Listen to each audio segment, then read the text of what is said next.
Here, smile for your grandmother. Say cheese. A little bit busy, man.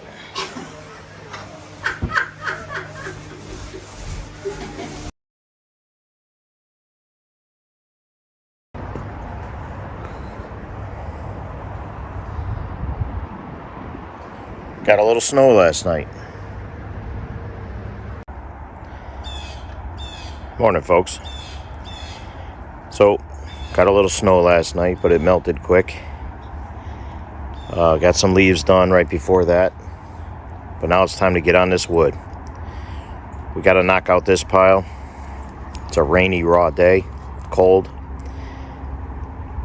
And I got to do this so I could get at that wood back there. So, just got to get it done. No big deal. I wish we could just hit this pile and, get it done all at once. But there's so many distractions, so many things, other jobs come up, this and that. You have to prioritize all the time. So we're going to knock some of this out today. I'll be working alone. We're going to get the splitter warmed up, get the hookaroon, and we're going to get at it.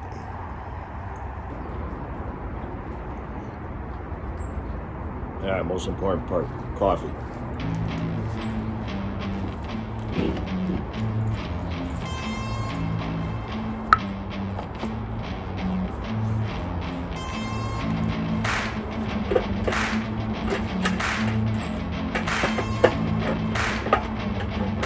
Get a little gas. Gonna throw some non-ethanol gas in here.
here's a little something you run into once in a while. I went to split this larger piece and it got stuck. Well, it didn't split all the way. So now I'm just gonna push it through with this other log and then I'll tackle it after.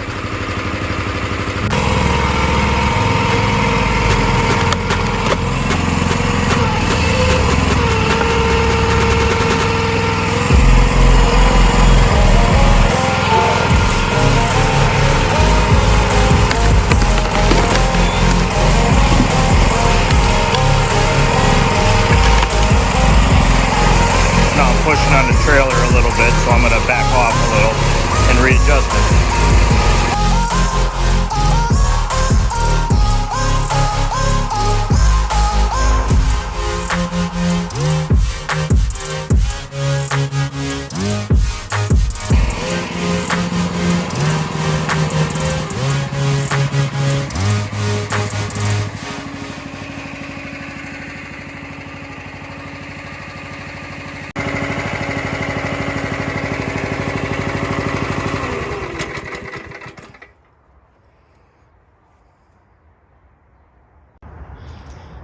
Alright, so in case anybody's wondering, this tool right here is called the Hookaroon.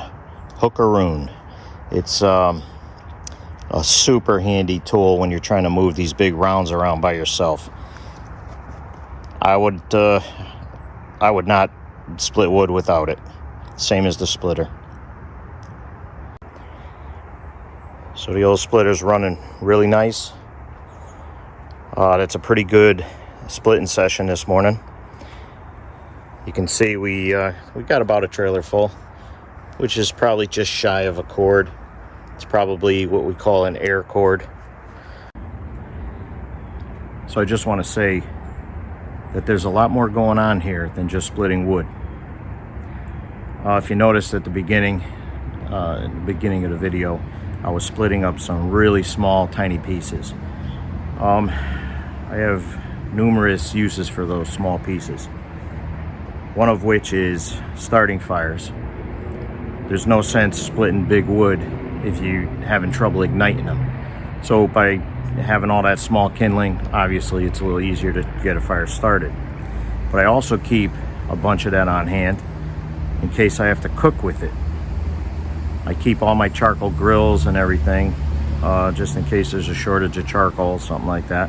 And we could still cook over the grill if we need to, or heat water, or, you know, sterilize water, whatever we need to do. If you're not burning wood or using an alternate fuel source that does not take electricity to run, you should think about doing so. So I get a lot of, a lot of people out there. They're like, look at the guy with the expensive splitter and trailer and all this stuff. You know, it's not something you just go and buy overnight. This is all stuff that I accumulated over years of my life. And over time we upgrade equipment. So when, something fails or gets too old, you want to get something newer, you sell it and you buy something a little more expensive, whatever. But this lifestyle, and I've said it before, I'll say it again, it's not inexpensive. Do I save money splitting wood and heating with wood? Absolutely I do. The savings aren't overnight. The savings come over years of living this lifestyle. But more importantly, I'm not really necessarily doing it to save money. I mean, I am, but I'm doing this more so when this power grid goes down and people who have to rely on electricity to run their furnaces, to run even their pellet stoves, for any length of time, sure, you can get a generator, but generator's short term. How much fuel do you store? A generator, you'll burn 1 to 3 gallons a day if you're running that thing continuously. When the power goes out, I don't use a generator. I learned to live without electricity.